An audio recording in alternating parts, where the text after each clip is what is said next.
U naselju Kočerin, nedaleko od Širokog Brijega, nalazi se nekropola sa nekoliko starosrpskih nadgrobnih spomenika. Među njima je i spomenik Vignja Miloševića. Pretpostavlja se da se sastojao iz masivnog sanduka ukrašenim krstom čija su polja ukrašena sa 2 mjeseca i 2 rozete. I stuba, odnosno ploče na kome je sljedeći ćirilični natpis: Va ime Otca i Sina i Svetago Duha, amin. Se leži Viganj Milošević. Služih banu Štipanu i kralu Tvrtku.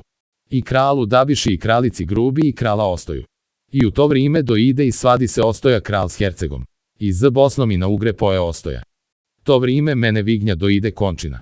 I legoh na svom plemenitom pod Kočerinom. I molu vas, ne stupajte na me. Ja sam bil kako vi jeste, vi ćete biti kako jesam ja.